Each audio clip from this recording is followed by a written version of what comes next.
नमस्कार दोस्तों, चलिए जानते हैं उत्तर प्रदेश के सभी 75 जिलों की आज की ताज़ा बड़ी और महत्वपूर्ण खबरें। लेकिन उससे पहले वीडियो को लाइक और कमेंट जरूर करें। साथ में यह भी बताएं कि आप इस वीडियो को किस जिले, शहर या गांव से देख रहे हैं। उत्तर प्रदेश में भीषण गर्मी के बीच मौसम ने एक बार फिर करवट ली है। मौसम विभाग ने आज यानी 13 मई के लिए प्रदेश के कई हिस्सों में तेज आंधी और बारिश का येलो अलर्ट जारी किया है। चिलचिलाती धूप से परेशान लोगों के लिए यह खबर राहत भरी हो सकती है, लेकिन विभाग ने आसमानी बिजली और तेज हवाओं को लेकर विशेष सावधानी बरतने की सलाह भी दी है। 2027 विधानसभा चुनाव से पहले यूपी की राजनीति में बड़ा बदलाव देखने को मिला है। योगी कैबिनेट का विस्तार करते हुए 6 नए मंत्रियों को शपथ दिलाई गई। इस विस्तार में ओबीसी, दलित और ब्राह्मण चेहरों को खास प्राथमिकता दी गई है। आगरा लखनऊ एक्सप्रेसवे पर एक बड़ा सड़क हादसा हुआ, जहां दिल्ली से बांदा जा रहे यात्रियों से भरी बस पीछे से ट्रक में जाकर टकराई। राहत की बात यह रही कि सभी यात्री सुरक्षित बच गए। गोरखपुर में पुलिस विभाग के भीतर उस समय हड़कंप मच गया जब पासपोर्ट वेरिफिकेशन के नाम पर रिश्वत लेते हुए एक होमगार्ड का वीडियो वायरल हो गया। मामले का संज्ञान लेते हुए एसएसपी ने आरोपी मुंशी को तुरंत सस्पेंड कर दिया। लखनऊ में एक बड़े अस्पताल के बाहर खुद को मंत्री का पीआरओ बताने वाले दलाल की दबंगई सामने आई। आरोप है कि उसने एक नेपाली एम्बुलेंस चालक के साथ मारपीट और लूटपाट की। यूपी के 84 लाख से अधिक बिजली उपभोक्ताओं के लिए बड़ी खबर है। स्मार्ट मीटर रोल आउट की प्रक्रिया शुरू हो चुकी है और जल्द ही उपभोक्ताओं के लिए कई नए नियम लागू किए जा सकते हैं। नेशनल टेक्नोलॉजी डे के अवसर पर मुख्यमंत्री योगी आदित्यनाथ ने युवाओं को संबोधित करते हुए यूपी को डीप टेक कैपिटल बनाने और स्वदेशी तकनीकी नवाचार को बढ़ावा देने की अपील की। लखीमपुर खीरी में गन्ना किसानों ने मिल प्रशासन के खिलाफ मोर्चा खोल दिया है। किसानों ने 150 करोड़ के बकाया भुगतान की मांग करते हुए चेतावनी दी कि हर रविवार गन्ने की आपूर्ति बंद रखी जाएगी। बुलंदशहर में कृषि विभाग ने बड़ी कार्रवाई करते हुए गंगा पुल के पास अवैध रूप से तस्करी कर ले जाए जा रहे यूरिया खाद से भरे 3 ट्रकों को पकड़ा। आगरा में डिजिटल अरेस्ट के नाम पर साइबर ठगी का बड़ा मामला सामने आया है। फर्जी सीबीआई अधिकारी बनकर जलसाजों ने एक रिटायर्ड टेलीकॉम कर्मचारी से 17.85 लाख की ठगी कर ली। कानपुर में किराए पर बैंक खाते लेकर साइबर ठगी करने वाले बड़े गिरोह का पुलिस ने पर्दाफाश किया है। इस मामले में मास्टरमाइंड समेत कई शातिर अपराधियों को गिरफ्तार किया गया। यात्रियों की बढ़ती भीड़ को देखते हुए रेलवे ने बड़ा फैसला लिया है। बिहार और गुजरात के बीच समर स्पेशल ट्रेनें चलाई जाएंगी, जिससे लखनऊ और गोरखपुर रूट के यात्रियों को काफी राहत मिलेगी। इसके अलावा स्मार्ट मीटर उपभोक्ताओं के लिए बिजली विभाग ने एक और अहम निर्णय लिया है। विभाग ने घोषणा की है कि करीब 200 करोड़ रुपए की राशि उपभोक्ताओं के बिजली बिल में एडजस्ट की जाएगी। लखनऊ समेत प्रदेश के कई जिलों के बिजली उपभोक्ताओं को इसका सीधा लाभ मिलने वाला है। अब बात बरेली से सामने आई उस वायरल वीडियो की है, जिसमें पूरे सिस्टम पर सवाल खड़े कर दिए हैं। सोशल मीडिया पर तेजी से वायरल हो रहे वीडियो में एक मजबूर पति अपने बीमार पत्नी को एम्बुलेंस ना मिलने के कारण हाथ ठेले पर लिटाकर अस्पताल ले जाता दिखाई दे रहा है। इस दर्दनाक तस्वीर ने स्वास्थ्य विभाग के दावों की पोल खोल दी है। मामले की गंभीरता को देखते हुए बरेली के डीएम ने तुरंत जांच के आदेश जारी कर दिए हैं। माना जा रहा है कि लापरवाही बरतने वाले कर्मचारियों के खिलाफ सख्त कार्रवाई की जाएगी। यूपी की राजनीति में भी हलचल तेज हो गई है। योगी सरकार के कैबिनेट विस्तार को लेकर चल रही चर्चाएं अब सच साबित होती नजर आ रही हैं। राजभवन में आयोजित एक महत्वपूर्ण समारोह में बीजेपी के वरिष्ठ नेता भूपेंद्र चौधरी ने मंत्री पद और गोपनीयता की शपथ ली। इस दौरान मुख्यमंत्री योगी आदित्यनाथ सहित कई बड़े नेता मौजूद रहे। राजनीतिक जानकारों का मानना है कि आगामी चुनाव को ध्यान में रखते हुए पार्टी ने जातीय और क्षेत्रीय समीकरण साधने के लिए यह बड़ा फैसला लिया है। अब सबकी नजर इस बात पर टिकी है कि इस मंत्रिमंडल विस्तार का प्रदेश की राजनीति पर क्या असर पड़ता है। अब घर खरीदने वालों के लिए एक राहत भरी खबर। अगर आप यूपी में अपना घर बनाने या खरीदने की योजना बना रहे हैं तो यह अपडेट आपके लिए अहम है। उत्तर प्रदेश आवास एवं शहरी नियोजन विभाग ने रियल एस्टेट सेक्टर में नए डेवलपमेंट चार्ज लागू किए हैं। सरकार का कहना है कि इन बदलावों से हाउसिंग प्रोजेक्ट्स में तेजी आएगी, घर खरीदारों को सीधा फायदा मिलेगा। इससे फ्लैट्स की कीमतों में संतुलन बना रहेगा और बिल्डर्स समय पर पजेशन देने में सक्षम होंगे। सरकार का उद्देश्य रियल एस्टेट सेक्टर में पारदर्शिता बढ़ाना और आम लोगों का घर का सपना आसान बनाना है। वहीं रेल यात्रियों की सुरक्षा को लेकर एक चिंताजनक खबर सामने आई है। यूपी में एक बार फिर ट्रेनों पर पथराव की घटना सामने आई। इस बार कानपुर शताब्दी और राजधानी एक्सप्रेस समेत 3 वीआईपी ट्रेनों को शरारती तत्वों ने निशाना बनाया है। राहत की बात यह रही कि इस घटना में किसी भी यात्री को गंभीर चोट नहीं पहुंची, लेकिन ट्रेनों के कई शीशे पूरी तरह क्षतिग्रस्त हो गए। रेलवे पुलिस फोर्स और स्थानीय पुलिस ने मामले को गंभीरता से लेते हुए आसपास के क्षेत्रों में सर्च ऑपरेशन शुरू कर दिया है। अधिकारियों का कहना है कि सार्वजनिक संपत्ति को नुकसान पहुंचाने वालों के खिलाफ सख्त कार्रवाई की जाएगी। चंदौली से एक सनसनीखेज वारदात सामने आई। चलती ट्रेन में एक युवक की गोली मारकर हत्या कर दी गई। घटना को अंजाम देने के बाद हमलावर ट्रेन की रफ्तार धीमी होते ही मौके से फरार हो गए। इस वारदात के बाद यात्रियों में दहशत का माहौल बन गया। सूचना मिलते ही रेलवे पुलिस मौके पर पहुंची और शव को कब्जे में लेकर जांच शुरू कर दी। आरोपियों तक पहुंचने के लिए स्टेशन और आसपास लगे सीसीटीवी कैमरों की फुटेज खंगाली जा रही है। इस घटना ने एक बार फिर ट्रेन यात्रियों की सुरक्षा व्यवस्था पर गंभीर सवाल खड़े कर दिए हैं। यूपी पुलिस की साइबर सेल को बड़ी सफलता हाथ लगी है। पुलिस ने एक ऐसे शातिर ठग को गिरफ्तार किया जिसने रांची के एक बड़े कारोबारी से 8 करोड़ 52 लाख रुपए की ठगी की थी। बताया जा रहा है कि आरोपी ने फॉरेक्स ट्रेडिंग में मोटे मुनाफे का झांसा देकर यह धोखाधड़ी की। आरोपी यूपी में छिपकर रह रहा था, जहां पुलिस ने उसे गिरफ्तार कर लिया। आम लोगों से अपील की गई है कि किसी भी अनजान ऐप या लालच देने वाले ऑफर पर भरोसा न करें और अपनी मेहनत की कमाई सुरक्षित रखें। देवी पाटन मंडल से विकास कार्यों को लेकर एक चिंताजनक खबर सामने आई है। यहां करीब 500 सड़कों का निर्माण कार्य फिलहाल ठप पड़ गया है। इसकी मुख्य वजह बिटुमेन यानी डामर की कीमतों में अचानक हुई भारी बढ़ोतरी बताई जा रही है। बजट बिगड़ने के कारण ठेकेदारों ने काम रोक दिया है, जिससे लोगों को फिर खराब और उबड़-खाबड़ सड़कों से गुजरने की परेशानी झेलनी पड़ रही है। हालांकि लोक निर्माण विभाग का कहना है कि सरकार इस समस्या के समाधान में जुटी हुई है और जल्द ही रुके निर्माण कार्य दोबारा शुरू किए जाएंगे। अब बात महिला सुरक्षा और कानून व्यवस्था से जुड़ी एक अहम खबर की। महोबा में हुई घटना को लेकर कांग्रेस नेता अजय राय ने मुख्यमंत्री को पत्र लिखकर चिंता जाहिर की है। प्रदेश में महिलाओं के खिलाफ बढ़ते अपराधों को लेकर राजनीतिक माहौल गर्मा गया है। महोबा में छात्रा के अपहरण का मामला लगातार तूल पकड़ रहा है। इस घटना को गंभीरता से उठाते हुए कांग्रेस प्रदेश अध्यक्ष अजय राय ने मुख्यमंत्री योगी आदित्यनाथ को पत्र लिखा है। उन्होंने प्रदेश में महिला सुरक्षा की स्थिति को बेहद चिंताजनक बताया है। विपक्ष लगातार सरकार पर निशाना साध रहा है और पुलिस प्रशासन से आरोपियों की जल्द गिरफ्तारी की मांग कर रहा है।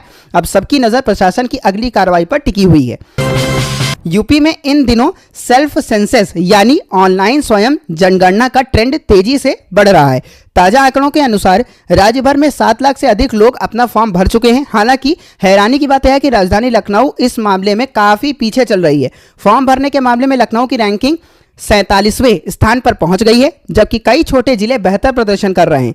अगर आपने अभी तक अपना फॉर्म नहीं भरा है तो जल्द पूरा कर लें। यह पहल डिजिटल इंडिया को बढ़ावा देने और सरकारी योजनाओं का लाभ सीधे लोगों तक पहुंचाने के उद्देश्य से काफी अहम मानी जा रही है। अब बात एक बड़ी खुशखबरी की। पश्चिमी यूपी और दिल्ली एनसीआर के लोगों के लिए लंबे समय से इंतजार कर रहे नोएडा इंटरनेशनल एयरपोर्ट यानी जेवर एयरपोर्ट से 15 जून 2026 से यात्री उड़ानें शुरू होने जा रही हैं। बताया जा रहा है कि देश की प्रमुख एयरलाइन इंडिगो सबसे पहले यहां से अपनी सेवाएं शुरू करेगी। शुरुआती चरण में यह एयरपोर्ट करीब 16 से ज्यादा शहरों को जोड़ने वाला है। इस एयरपोर्ट के चालू होने से दिल्ली एनसीआर के एयर ट्रैफिक का दबाव कम होगा और पश्चिमी यूपी में व्यापार, पर्यटन और रोजगार के नए अवसर पैदा होंगे।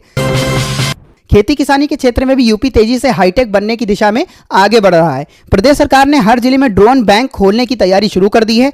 इन ड्रोन बैंकों के माध्यम से किसान किराए पर ड्रोन ले सकेंगे, जिससे खाद और कीटनाशकों का छिड़काव करने के साथ साथ फसलों की निगरानी करना आसान और कम खर्चीला हो जाएगा। सरकार का मानना है कि इस पहल से किसानों का समय बचेगा और कीटनाशकों के उपयोग में भी कमी आएगी। यह कदम किसानों की आय बढ़ाने और खेती में आधुनिक तकनीक को बढ़ावा देने की दिशा में एक अहम पहल माना जा रहा है। अब बात बिजली उपभोक्ताओं के लिए एक बड़ी अपडेट की। लखनऊ समेत यूपी के कई जिलों में स्मार्ट मीटरों के कन्वर्जन की प्रक्रिया शुरू हो गई है। बिजली विभाग ने 84 लाख प्रीपेड मीटरों को पोस्टपेड में बदलने और उनके सॉफ्टवेयर को अपडेट करने का काम शुरू कर दिया है। विभाग का कहना है कि इस बदलाव से बिलिंग से जुड़ी गड़बड़ियां कम होंगी और उपभोक्ताओं को अधिक सटीक बिजली मिल सकेगी।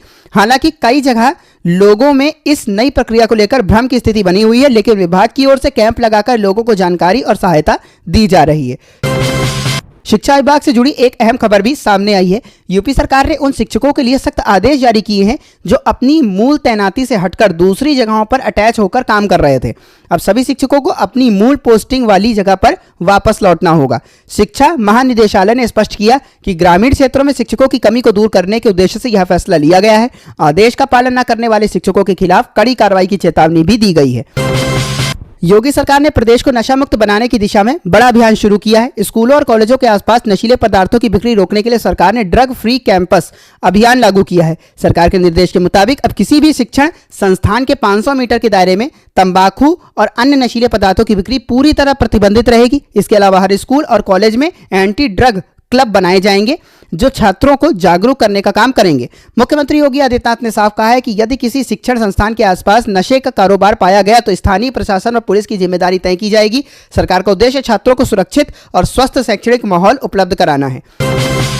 पूर्वांचल के यात्रियों के लिए रेलवे की ओर से बड़ी सौगात दी गई है। दिल्ली और पूर्वांचल के बीच जल्द ही नई अमृत भारत एक्सप्रेस ट्रेन शुरू की जाएगी। यह ट्रेन आधुनिक सुविधाओं से लैस होगी और यात्रियों को कम समय में बेहतर सफर का अनुभव देगी, जिससे दिल्ली और पूर्वांचल के बीच यात्रा पहले से अधिक आसान और सुविधाजनक हो जाएगी। इस नई अमृत भारत एक्सप्रेस ट्रेन की सबसे बड़ी खासियत यह है कि इसका किराया आम लोगों के बजट को ध्यान में रखकर तय किया गया है। ट्रेन के स्टॉपेज और समय सारणी की सूची भी जारी कर दी गई है। इससे दिल्ली में नौकरी या काम करने वाले यूपी के लोगों को त्योहारों और छुट्टियों में घर आने जाने में काफी सुविधा मिलेगी। अब बात उन युवाओं के लिए बड़ी खबर की जो यूपी पुलिस में भर्ती होने का सपना देख रहे हैं। Uttar Pradesh police recruitment and promotion board ने 32,679 कांस्टेबल पदों की भर्ती परीक्षा की तारीखों का आधिकारिक ऐलान कर दिया है। भर्ती परीक्षा 8, 9 और 10 जून 2026 को अलग अलग शिफ्टों में आयोजित की जाएंगी। ऐसे में जिन उम्मीदवारों ने आवेदन किया है उन्हें अपनी तैयारी और तेज कर देनी चाहिए। यह भर्ती 12वीं पास अभ्यर्थियों के लिए निकाली गई थी, जिसमें महिला और पुरुष दोनों उम्मीदवारों ने बड़ी संख्या में आवेदन किया है। प्रतियोगिता इस बार काफी कड़ी मानी जा रही है। भर्ती प्रक्रिया 4 चरणों में पूरी होगी। सबसे पहले OMR आधारित लिखित परीक्षा होगी, इसके बाद शारीरिक माप परीक्षण, फिर शारीरिक दक्षता परीक्षण यानी दौड़ और अंत में दस्तावेज सत्यापन व मेडिकल टेस्ट कराया जाएगा। बोर्ड की ताजा जानकारी के अनुसार परीक्षा से करीब 1 सप्ताह पहले यानी मई के अंतिम सप्ताह या जून के पहले सप्ताह तक एडमिट कार्ड आधिकारिक वेबसाइट पर जारी कर दिए जाएंगे। उम्मीदवारों को सलाह दी गई है कि वे अपने सभी जरूरी दस्तावेज तैयार रखें, नियमित रूप से मॉक टेस्ट दें और पढ़ाई पर पूरा ध्यान बनाए रखें। सरकारी नौकरी और पुलिस की वर्दी पहनने का सपना पूरा करने का यह बड़ा अवसर माना जा रहा है, इसलिए तैयारी में किसी भी तरह की कमी न छोड़ें। अब बात किसानों के लिए एक अहम अपडेट की। प्रधानमंत्री किसान सम्मान निधि योजना की 23वीं किस्त का इंतजार कर रहे करोड़ों किसानों के लिए बड़ी खबर सामने आई है। केंद्र सरकार इस योजना के तहत किसानों को हर साल 6,000 रुपए की आर्थिक सहायता 3 किस्तों में प्रदान करती है। पिछली यानी 22वीं किस्त मार्च 2026 में जारी की गई थी और अब यूपी समेत देश भर के किसान 23वीं किस्त का बेसब्री से इंतजार कर रहे हैं। हालांकि किसानों को सलाह दी गई है कि 2,000 रुपए की अगली किस्त आने से पहले अपने जरूरी दस्तावेज और प्रक्रिया पूरी कर लें, वरना भुगतान अटक सकता है। योजना के तय 4 महीने के चक्र के अनुसार किसानों के खातों में 23वीं किस्त जुलाई 2026 में डीबीटी के माध्यम से भेजी जा सकती है। ऐसे में अगर आप चाहते हैं कि 2,000 रुपए की यह राशि बिना किसी परेशानी के सीधे आपके बैंक खाते में पहुंचे तो 3 जरूरी काम तुरंत पूरे कर लें। सबसे पहला काम है अपनी EKYC पूरा करना। किसान इसे प्रधानमंत्री किसान सम्मान निधि पोर्टल पर मोबाइल OTP के जरिए या नजदीकी जन सेवा केंद्र पर बायोमेट्रिक तरीके से पूरा कर सकते हैं। दूसरा जरूरी काम अपने बैंक खाते को आधार कार्ड से लिंक कराना और डीबीटी सेवा को सक्रिय करवाना। तीसरा और सबसे अहम काम अपनी जमीन से जुड़े दस्तावेजों का सत्यापन करवाना। अगर इन तीनों में से कोई भी प्रक्रिया अधूरी रह गई तो आपकी किस्त अटक सकती है। सरकार का सिस्टम अब पूरी तरह ऑटोमेटिक हो चुका है और किसी भी कमी की स्थिति में भुगतान रोक दिया जाता है। इसलिए बिना देर किए आधिकारिक वेबसाइट पर जाकर अपना स्टेटस जरूर चेक करें। यदि वहां किसी जानकारी के सामने नो दिखाई दे रहा है तो उसे तुरंत अपडेट करवा लें। अब बात बेटियों के लिए चलाई जा रही एक अहम योजना की। मुख्यमंत्री कन्या सुमंगला योजना आज भी प्रदेश की बेटियों के लिए बड़ी मदद साबित हो रही है। साल 2019 में शुरू हुई इस योजना के तहत पहले 15,000 रुपए की सहायता दी जाती थी, लेकिन अब इसे बढ़ाकर 25,000 रुपए कर दिया गया है। यह राशि बेटी के जन्म, टीकाकरण, पहली कक्षा, छठी कक्षा, 9वीं कक्षा और ग्रेजुएशन या डिप्लोमा में प्रवेश के दौरान अलग अलग किस्तों में दी जाती है। अगर आपके घर में बेटी का जन्म हुआ है या आपकी बेटी स्कूल में पढ़ाई कर रही है तो आप योजना के पोर्टल पर जाकर ऑनलाइन आवेदन कर सकते हैं। सरकार का उद्देश्य बेटियों को बोझ नहीं बल्कि भविष्य की ताकत बनाना है। इस योजना का लाभ उन परिवारों को मिलता है जिनकी वार्षिक आय 3 लाख रुपए से कम है। वर्ष 2026 में आवेदन प्रक्रिया को और आसान बनाया गया ताकि ग्रामीण क्षेत्रों की महिलाएं भी आसानी से इसका लाभ उठा सकें। अपनी बेटी के बेहतर भविष्य के लिए इस योजना से जुड़ना बेहद फायदेमंद माना जा रहा है।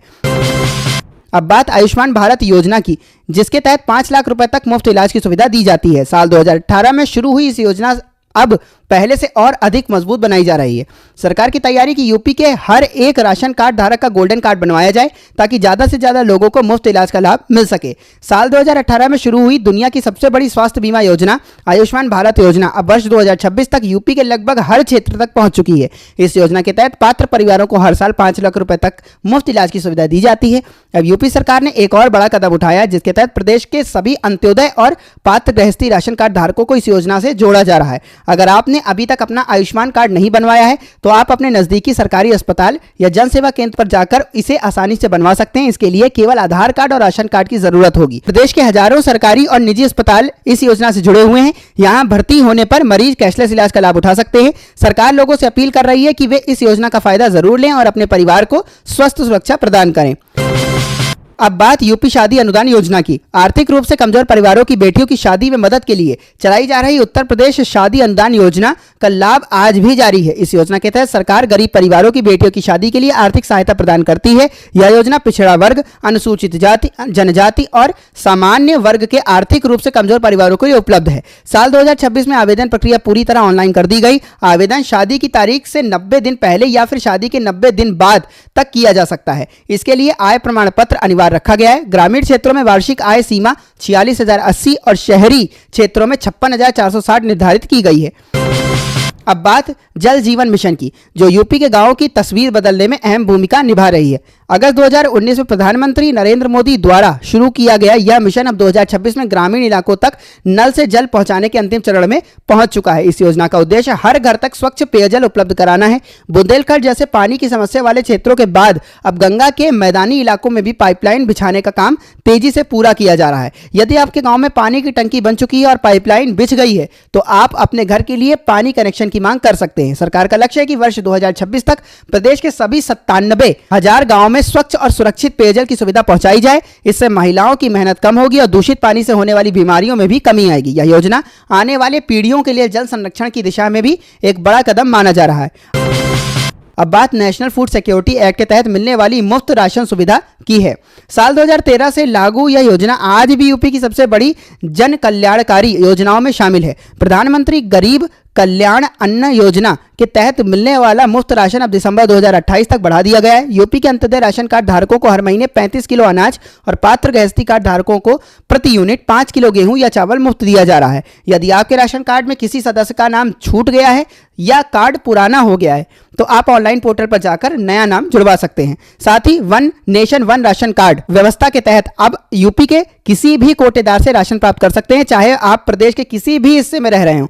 इसके लिए समय पर ई-केवाईसी कराना जरूरी है ताकि आपका कार्ड सक्रिय बना रहे। यह योजना आने वाले वर्षों तक गरीब परिवारों की थाली खाली ना रहने देने की दिशा में अहम भूमिका निभाती रहेगी। अब बात छोटे दुकानदारों और रेहड़ी पटरी वालों के लिए शुरू की गई पीएम स्वनिधि योजना की। कोरोना काल 2020 में शुरू हुई इस योजना आज लाखों छोटे व्यापारियों के लिए बड़ा सहारा बन चुकी है। अगर आप ठेला लगाते हैं या छोटी दुकान चलाते हैं तो सरकार बिना किसी गारंटी के कारोबार बढ़ाने के लिए लोन उपलब्ध करा रही है। योजना के तहत पहले चरण में 10,000 रुपए, दूसरे चरण में 20,000 रुपए और फिर 50,000 रुपए तक का ऋण दिया जाता है। सबसे खास बात यह है कि समय पर किस्त चुकाने वालों को ब्याज पर 7% तक की सब्सिडी और डिजिटल लेन देन करने पर कैशबैक का लाभ भी मिलता है। यूपी के नगर निकायों में इसके लिए विशेष कैंप लगाए जा रहे हैं। आवेदन करने के लिए आपको केवल आधार कार्ड के साथ अपने नजदीकी बैंक या जन सेवा केंद्र पर जाना होगा। आत्मनिर्भर बनने की दिशा में यह योजना आज भी लोगों के लिए बड़ा अवसर बनी हुई है। अब यूपीआई बैंक खाते और पैन आधार लिंकिंग को लेकर बड़ा अपडेट सामने आया है। जिन लोगों का पैन कार्ड निष्क्रिय हो चुका है उनके बैंक खातों पर असर पड़ना शुरू हो गया है। ऐसे में लोगों को जल्द से जल्द अपना पैन और आधार लिंक कराने की सलाह दी जा रही है, वरना फोन पे और गूगल पे जैसी यूपीआई सेवाएं प्रभावित हो सकती हैं।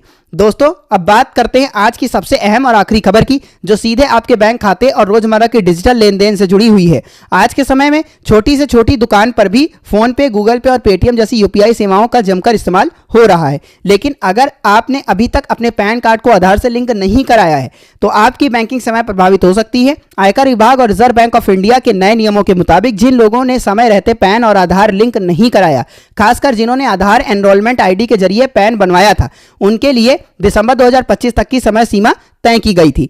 ऐसे में पैन कार्ड 1 जनवरी 2026 से निष्क्रिय यानी इनऑपरेटिव घोषित किया जा चुके हैं। यदि आपका पैन कार्ड अमान्य हो गया है तो आप बड़े लेन देन करने में दिक्कत का सामना कर सकते हैं और बैंक खाते पर रोक लगने की स्थिति में यूपीआई आईडी भी काम करना बंद कर सकती है। इसके अलावा जिन खाता धारकों ने अभी तक अपना ई-केवाईसी अपडेट नहीं कराया है उनके खातों पर भी कार्रवाई की जा रही है।